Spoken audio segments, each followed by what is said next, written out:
Hi, welcome to MMA UK with me, Danny Brough. Please make sure to subscribe to the MMA UK YouTube channel.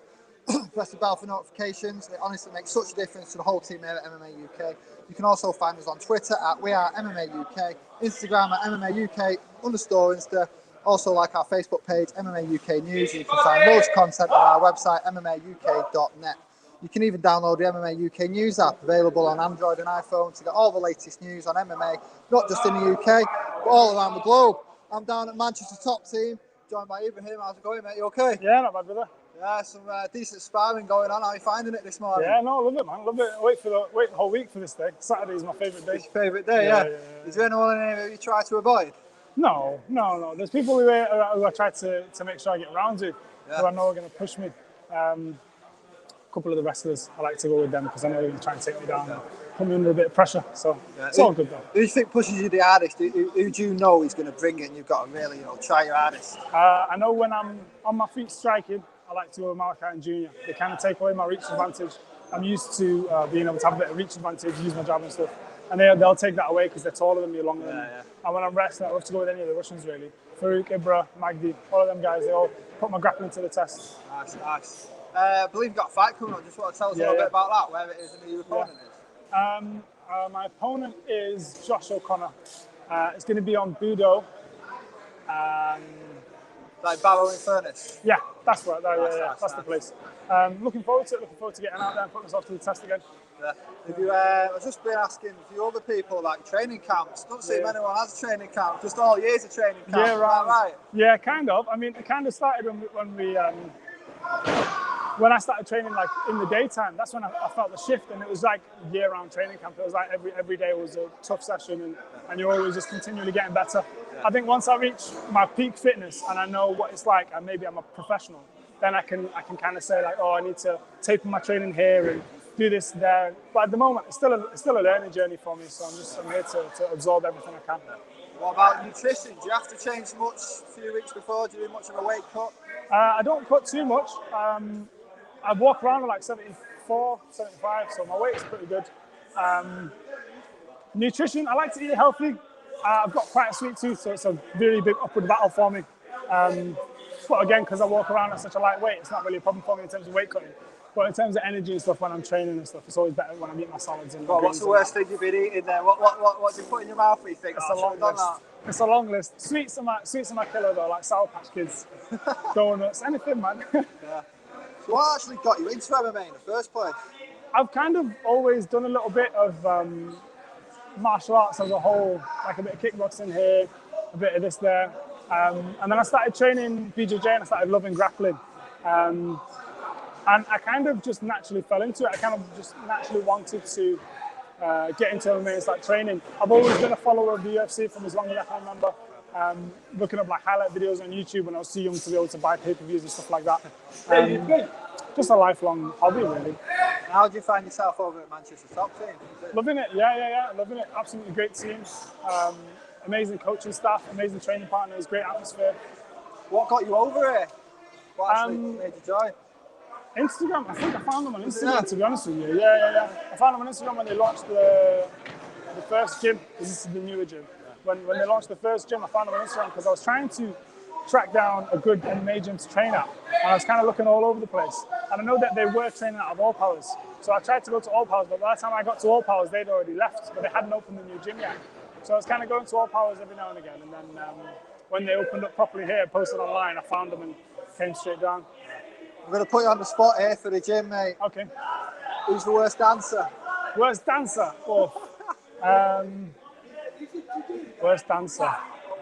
Probably me, to be honest. At least you're honest. What about the biggest joker? Who do you know is going to make you laugh during training?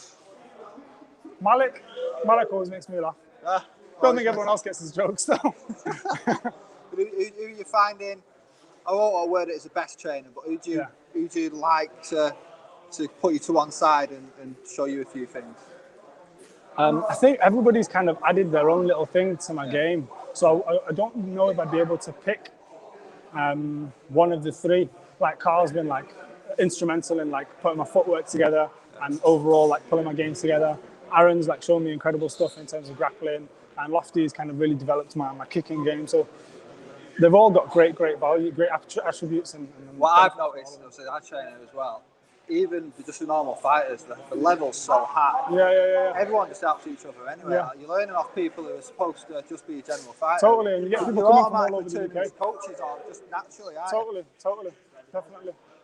What's your worst music walkout? Worst music walkout. I don't ever pick my music. I don't know. They always ask me what do you want to listen to, and I never put anything in. But I've always had like good music. I've only walked out 3 times so far. I've only fought 3 times. But they've always picked a decent song for me. I can't complain. What's your favourite fight that you've had? Fight. Your favourite fight? That I've ever seen. That I've done. My second fight. Yeah. Decision over Tommy Coyle. It was a tough matchup for me. It was my second fight, and he'd had like 13. So it was a great test for me to see that I can go the full 3 rounds, because I wasn't sure if I could. Like, cardio was kind of a big anxiety thing before that for me. I kind of found out that I can push through the full 3 rounds, and I got a decision over a game opponent. Nice. What about your worst fight? I'm not unhappy with any of them. I would have liked more out of my last one. My last one finished quite quickly. I would have liked to have a bit more cage time. I think at this point, it's all about cage time. It's all about getting my time in the cage as much as I can. So I've only had 1 fight that's gone the distance. The other 2 have finished in the first round, and the last one was in 30 seconds. So because it was so short, I'd say that one is one I'm least happy with. So in one hand, you're walking out thinking buzzing, you just finished it. But on the other hand, you're thinking, Well, in terms of long term, a bit more exactly.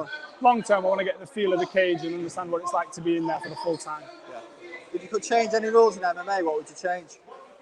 Oh. Stumps everyone, this one. It's just so much that you think about, but then like everything's kind of like a double-edged sword, right? Like if I think, I could really use headbutts here, but then like I have to accept that someone's going to use them somewhere else for me. And how are you supposed to incorporate that in training? Yeah.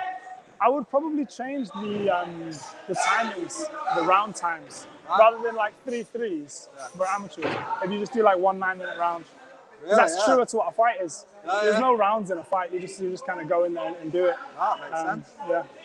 Nice. Big question is, where do you see yourself in 5 years' time? Happy. Happy. Hopefully looking after my family, providing for my kids. Nice. Most important thing for me. So obviously I know you've got a fight coming up. When you're going to be looking at going pro, is that a thought process at the minute? Is it? Yeah, I always think of it. Yeah. It's always on my mind. I've only started fighting the last year, so I'm really happy to take my time with it. I'm not in any kind of rush, but at the same time, I'm not against the idea of going for the fight. Right. I'm happy to kind of go for it whenever I can. My first fight I took on a recommendation. Carl said to me, would you like to fight? And I thought to myself, if he's asked me if I'd like to fight, that must mean that he thinks me capable of fighting, so let's go. I don't know if it'll be the same going pro. Going pro might be a bit more of my decision rather than letting someone else decide for me. But I think when I know, I'll know. Nice. Well, it's been great speaking to you, mate. I'll let you go back to the sparring session. It's just been insane. Look, still smiling though, aren't you? Everyone just loves it, don't they? You're all mental. Right, cheers, speak to you. Nice one, thank you.